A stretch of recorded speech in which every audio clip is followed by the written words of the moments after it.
నా సర్వం నీవే చలి పార్ట్ 17. జీన్స్ విత్ టీ షర్ట్‌లో వస్తున్న ఆరాధ్యని కళ్ళు, నోరు వదిలేసి చూస్తున్నాడు అర్జున్. ఇదేంటి ఇలా ఉంది అని. అర్జున్ గారు పదండి వెళ్దాం. ఆమె మాటకి ఈ లోకంలోకి వచ్చిన అర్జున్ పళ్ళు నూరుతూ, కావాలని మా డాడీ దగ్గర ఇరికించావు కదా? అవును. నిన్ను అంటూ ఆమెను కొట్టడానికి చెయ్యెత్తేలోపు అర్జున్ పెదాలకి ఒక పెక్కిచ్చింది. అంతే షాక్‌తో బిగుసుకుపోయాడు. ఏం చేశావే? నేనేం చేశాను? ఓవర్ యాక్షన్ చెయ్యకు. ఇలాంటివి నన్నేం చెయ్యలేవు. అలాగా? అయితే చిన్న బెట్ వేసుకుందాం. అందులో మీరు గెలిచారనుకోండి, నేను సైలెంట్‌గా ఇంట్లోకి వెళ్ళిపోతాను. నేను గెలిస్తే కారు పబ్‌కి పోనివ్వండి. ఓకేనా? ఓకే. ఏం చేయాలో చెప్పు. 5 మినిట్స్ నేనేం చేసినా మీరు మూడ్‌లోకి రాకూడదు. పిచ్చి చూపులు చూస్తున్న అర్జున్ ఏం మాట్లాడుతున్నావు? కిస్, హగ్ కూడా చేయను. జస్ట్ టచ్ చేస్తాను. ఎక్కడా? అని భయంగా అడుగుతాడు. ఛీ! మీ బుర్రలో ఆ డబుల్ మీనింగ్ ఆలోచనలు మానండి. జస్ట్ బాడీ అన్నాను. బతికించావు.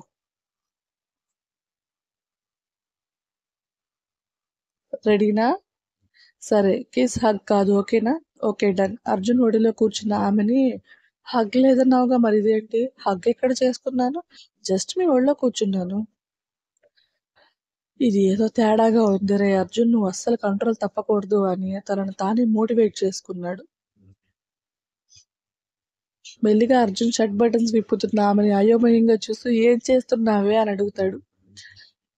మాట్లాడకండి అని అర్జున్ పెదవుల మీద వేలు పెట్టి చెప్పింది. ఆరాధ్య ఒళ్ళో కూర్చోవడంతోనే తనని గట్టిగా చుట్టేయాలన్న కోరికని కష్టంగా ఆపుకుంటున్న అర్జున్ ఇప్పుడు అలా షర్ట్ బటన్స్ విప్పుతుంటే గుటకలు మింగుతూ చూస్తాడు.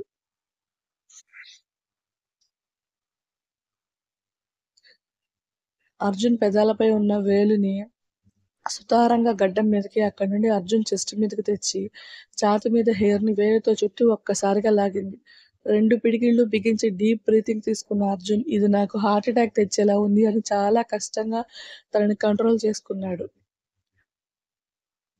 అర్జున్ ఇది గారు లేపేసింది. అర్జున్ అని హస్కీగా పిలిచింది. హా! హా! చెప్పు.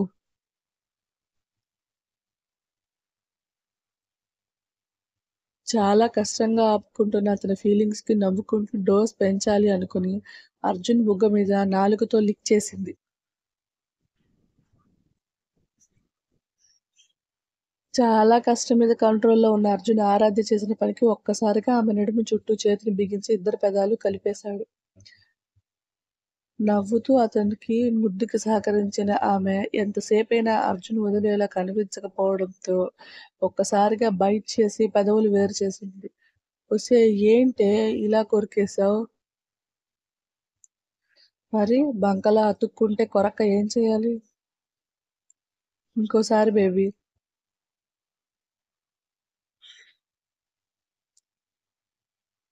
మీరు ఓడిపోయారు. ఆ విషయం కూడా మర్చిపోయారా? అప్పుడు గుర్తొస్తుంది అర్జున్‌కి వాళ్ళ బెట్ గురించి. దొంగ మొహందాన నన్ను టెంప్ట్ చేసి గెలిచావు. నేను టెంప్ట్ చేస్తే మీరు కంట్రోల్‌లో ఉండలేనంత వీక్ నా అర్జున్ గారు. ఇందాక అర్జున్ అని వయ్యారంగా పిలిచి ఇప్పుడు అర్జున్ గారు అంట అని పళ్ళు నూరుతూ అంటాడు. ఆపై ఇంక నీ ఓవర్ యాక్షన్ పద పోదాం అని కార్ స్టార్ట్ చేస్తాడు. దారిలో అర్జున్ ఉడుక్కుంటున్నా పట్టించుకోకుండా విండోలో నుండి బయటకు చూస్తూ ఉంది ఆరాధ్య. సడన్‌గా కార్ ఆగేసరికి ఏంటా అన్నట్టు అర్జున్ వంక చూసింది. అతను ఎవరికో కాల్ చేసి పెట్టేయగానే ఎవరు అర్జున్ గారు? మహానటి అని బ్యాక్‌గ్రౌండ్ మ్యూజిక్ వేసుకోవాలి ఇప్పుడు అని వెటకారంగా అంటాడు. దేనికండి? అని అయోమయంగా అడుగుతుంది. ఆ! ఇందాక నన్ను బెట్‌లో ఓడించడానికి అర్జున్ అని మెలికలు తిరుగుతూ చెప్పావు. ఇప్పుడేమో ఇన్నోసెంట్ పప్పీలా అర్జున్ గారు అంట. హిహిహిహి అంటే మీతో బయటికి రావాలని ఆశపడ్డాను. ఎప్పుడు మనం ఎక్కడికి వెళ్ళింది లేదు కదా! అందుకని పబ్‌కి వచ్చేస్తావా? మా ఆయన నన్ను రాంగ్ వేలో చూసిన వాడిని ఎలా కొడతాడో చూడాలని నాకు ఉంటుంది కదండీ! అబ్బో! అన్నట్టు ఒక లుక్ ఇచ్చి సైలెంట్‌గా కూర్చుంటాడు. అదే టైంలో కారు దగ్గరికి వచ్చిన శ్రవంత్ ఆరాధ్య సైడ్ డోర్ ఓపెన్ చేస్తాడు. ఆమె వస్తుందని అర్జున్ చెప్పకపోవడంతో. డోర్ ఓపెన్ చేయగానే బావా అని పిలుచుకుంటూ వచ్చి అక్కడ ఆరాధ్యను చూడగానే లీనుకుపోతాడు.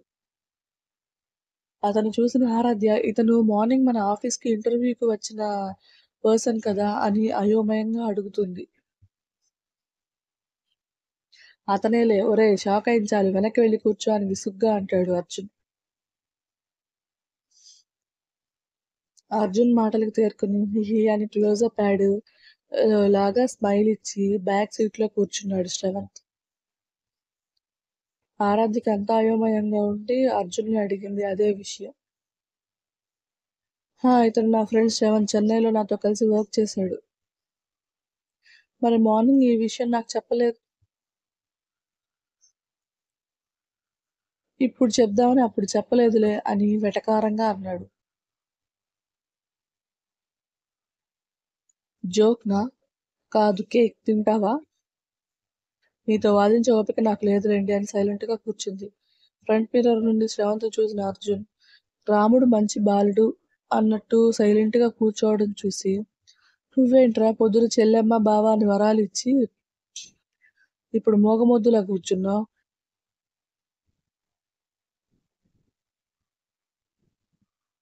అంటే ఏం మాట్లాడాలో తెలియట్లేదురా. Sorry sir. కార్‌లో నుండి తోసేస్తా ఇప్పుడు నువ్వు వేషాలేస్తే. సార్, మేడం ఆఫీస్‌లో బయట చెల్లి, బావ అని ఫిక్స్ అయ్యావుగా అదే కంటిన్యూ చెయ్యి. అంటే మేడంకి ఇష్టం లేకుండా పిలిస్తే ఫీలవుతారని అని అంటున్న అతని మాటలకి ఫుల్ స్టాప్ పెట్టేస్తుంది ఆరాధ్య పిలుపు. అన్నయ్య నేనెందుకు ఫీలవుతాను? అర్జున్ గారన్నట్టు ఆఫీస్‌లో ఎంప్లాయ్ పోస్ట్‌లో ఉండు. బయట మాత్రం మీ చెల్లిని బాగా చూసుకునే బెస్ట్ బ్రదర్ పోస్ట్ తీసుకో.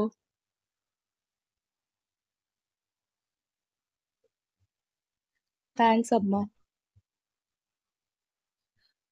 అన్నా చెల్లెలికి థాంక్స్ ఏంటి అని స్టార్ట్ చేసిన వాళ్ళ మాటలు వచ్చేదాకా ఆగవు. వాళ్ళ మాటలు వింటున్న అర్జున్ వీళ్ళకి ఛాన్స్ ఇవ్వాలే కానీ నన్ను కూడా అమ్మేసేలా ఉన్నారు అనుకుని, మీ అన్నా చెల్లెళ్ళ అనుబంధాలు అయిపోతే దిగండి అని వెటకారంగా అన్నాడు.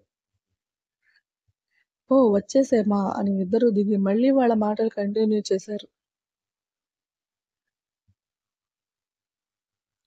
ఒరేయ్! ఏదో ఇవాళే చివరి రోజు అన్నట్టు ఆ సోది ఇంటి ముందు లోపలికి నడవండి అని కసిరాడు. పద అన్నయ్య మనం ఇలా మాట్లాడుకుంటుంటే మీ బావ కుళ్ళు అని శ్రవంతుని లోపలికి తీసుకెళ్ళిపోయింది. వీడేంటి నాకు హెల్ప్ చేస్తా అని దానితో అమ్మలక్కల ముచ్చట్లు పెట్టాడు అని పళ్ళు నూరుతూ వాళ్ళ వెనకే లోపలికి వెళ్ళాడు అర్జున్. ఊపుకుంటూ వెళ్తున్న ఆరాధ్యని బేబీ అటు కాదు ఇటు రా అని ఆమె చేయి పట్టుకొని తీసుకెళ్ళి ఒక టేబుల్ దగ్గర కూర్చోబెట్టాడు.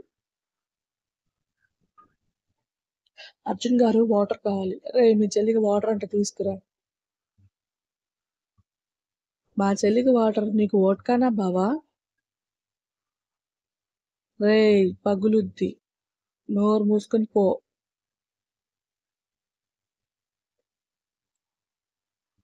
వాళ్ళ మాటలు వింటున్న ఆరాధ్య గుర్రుగా తననే చూడడంతో హి హి హి బేబీ నేను తాగనురా జస్ట్ ఆ లోకి గాడి కోసం వచ్చాను అని అంటాడు. చూద్దాం. మీ దగ్గర ఆల్కహాల్ స్మెల్ వస్తే ఇంటికెళ్ళాక మావయ్య ముందు పంచాయతీకి రెడీగా ఉండండి. ఇది నన్ను ఆయన పేరు చెప్పి భయపెట్టాలని బాగా ఫిక్స్ అయింది అనుకుని, ఒక చేత్తో వాటర్ గ్లాస్, ఇంకో చేత్తో ఆరెంజ్ జ్యూస్ తెస్తున్న శ్రావంతిని చూసి, ఫ్రెండ్ అంటే నువ్వేరా నేను అడగకపోయినా నా కోసం జ్యూస్ తెచ్చావు అని అంటున్న మాటలకి, నీకెవరు తెచ్చారు? నా చెల్లికి దాహంగా ఉందని తెచ్చాను. నీకు కావాలంటే నువ్వెళ్ళి తెచ్చుకో అని కళ్ళతో ఏదో సైగ చేస్తాడు. అతని సైగలు అర్థమైన అర్జున్ మిత్రద్రోహి అని పళ్ళు నూరి నేనే వెళ్లి తెచ్చుకోవడం కాదు. మనం బయటికి వెళ్ళేదాకా మీకు నాకు సంబంధం లేదు. పొండి అని పెదరాయుడులాగా తీర్పు చెప్పి అక్కడి నుంచి మెల్లిగా జారుకున్నాడు. తొక్కలే సిస్టర్ నువ్వు వాడి మాటలేం పట్టించుకోకు. ఇదిగో ఆరెంజ్ జ్యూస్ తాగు అని ఆరాధ్యకి ఒక గ్లాస్ ఇచ్చి ఆమెని మాటలతో డైవర్ట్ చేస్తాడు శ్రవంత్. ఆరాధ్య కూడా వాళ్ళ ఫన్నీ మాటలకి పెద్దగా అర్జున్‌ని పట్టించుకోదు.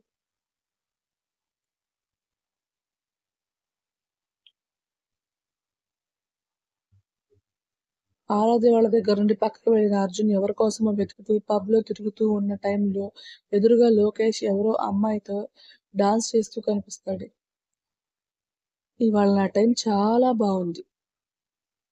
నా పెళ్ళానికి చెప్పిన అబద్ధం నిజమయ్యేలా ఉంది అనుకుని, అక్కడ ఉన్న వేరే అమ్మాయికి కొంత మనీ ఇచ్చి లొకేషన్ చూపించి ఏదో చెప్తాడు.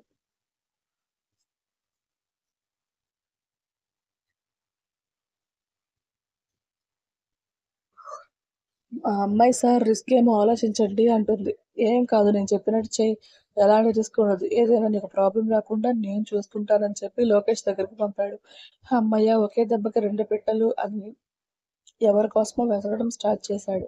అలా ప్రైవేట్ క్యాబిన్ సైట్ చెక్ చేస్తున్న అతనికి కాస్త దూరంలో ల్యాప్‌టాప్‌లో ఏదో వర్క్ చేస్తున్న వ్యక్తి కనిపించగానే దొరికాడు చెత్త నా కొడుకు అనుకుంటాడు. అతని పక్క నుండి వెళ్తూ అర్జున్ తన చేతిలోని డ్రింక్‌ని ఒంపేసి ఆ వ్యక్తి చూసేలోగా పక్కకు తప్పుకున్నాడు. సీరియస్‌గా వర్క్ చేస్తున్న అతను సడెన్‌గా డ్రింక్ పడేసరికి కోపంగా చుట్టూ చూశాడు. అందరూ ఎవరి గోలలో వాళ్ళుండడం వల్ల బై మిస్టేక్ పడిందేమో అనుకుని వాష్ చేసుకోవడానికి వాష్‌రూమ్‌కి వెళ్ళాడు.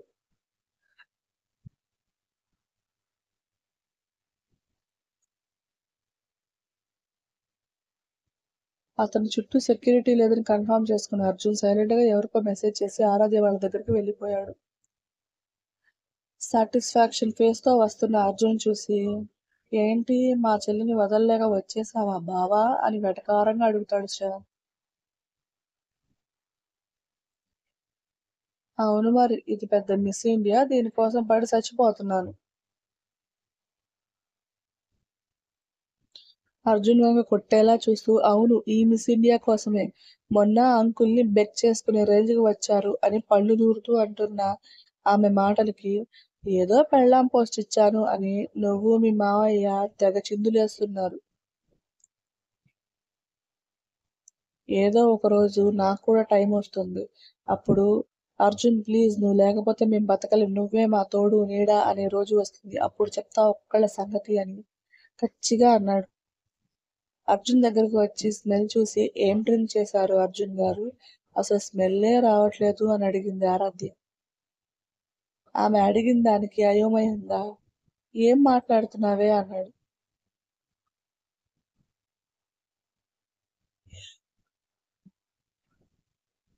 ఒరే బావ మా చెల్లి చెప్పింది నీకు ఇంకా అర్థం కాలేదా? లేదు అన్నట్టు తల అడ్డంగా ఊపాడు అర్జున్. నువ్వు తాగి పిచ్చి పిచ్చిగా వాగుతున్నావు అంటుందిరా నా చెల్లి. ఓసి నీ ఎంకమ్మ నీ దగ్గర మామూలు బలుపు లేదే. ఇంటికి పద నీ పని చెప్తా అని పబ్ బయటికి వెళ్ళిపోయాడు అర్జున్. అన్నయ్య మీ బావకి కోపం వచ్చినట్టుంది. ఆ ఇలాంటివన్నీ చాలా కామన్లే పద. అదేంటి లోకేష్‌ని ఏదో చేస్తానని వచ్చారు? ఆల్రెడీ మీ ఆయన వాడికి మడత పెట్టే వచ్చాడులే నువ్వు పద. అంటే డైరెక్ట్‌గా ఏం చేయలేదా? లేదు నువ్వేగా ఈ టైంలో గొడవ పడితే ఇన్వెస్టర్స్‌తో ప్రాబ్లమ్ అని చెప్పావు.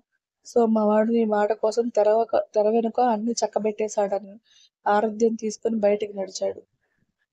కారు దగ్గరకి వచ్చిన అర్జున్‌కి ఏదో మెసేజ్ రాగానే ఓకే అని ఫోన్ పాకెట్‌లో పెట్టుకొని అతని దగ్గరకు వస్తున్న శ్రవంత్‌కి వర్క్ డన్ అని కళ్ళతో సైగ చేశాడు. మీ అన్నా చెల్లెళ్ళు ముందు కూర్చొని సోది చెప్పుకోండి.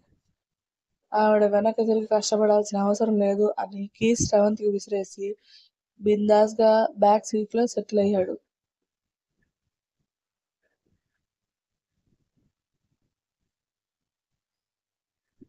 అర్జున్ మాటలకి ఒకరినొకరు చూసుకుని భుజాలెగరేసి కారెక్కారు. అర్జున్ గారు ఒసేయ్ ఇంకొక్కసారి గారు గీరు అన్నావంటే నిన్ను కారులో నుండి తోసేస్తా. మర్యాదగా అర్జున్ అని పిలు. సరే అర్జున్. It's better. ఏదో ఆస్కుతున్నావుగా ఆస్కు. లోకేష్‌ని ఏం చేశారు? చెప్పను. చూపిస్తాను. ఇప్పుడే కాదు. రేపటిదాకా నీ ఆత్రానికి అడ్డుకట్ట వేయి. బుర్రగా అతన్ని చూసి శ్రవణ్‌తో మాటలు మొదలుపెట్టింది. ఏం మాట్లాడుకుంటున్నారే మీరు? ఎలకలు కీచుమన్నట్టు వాగుతూనే ఉన్నారు. మా అన్నా చెల్లెలికి సవాలక్ష ఉంటాయి. నీకెందుకు బావా? రేయ్! నిన్నటిదాకా మా అమ్మా నాన్న అనుకున్నా. ఇప్పుడు నువ్వు కూడా తయారయ్యావా అని విసుగ్గా చూశాడు. అదే టైంలో ఆరాధ్య అరిచిన అరుపుకి సడన్ బ్రేక్‌తో కారాపేస్తాడు శ్రవంత్. ఏమైందిరా? అన్నయ్య అటు చూడు. ఏంటా అని ఎదురుగా చూసిన అర్జున్, శ్రవంత్ షాక్‌తో నిలుక్కుపోతారు. ఏం చూసారో గెస్ చేయండి. స్టోరీ నచ్చితే లైక్ చేసి, షేర్ చేసి, కామెంట్ చేయండి. ప్లీజ్ అబ్బా! సబ్స్క్రైబ్ చేసుకోండి. Thank you.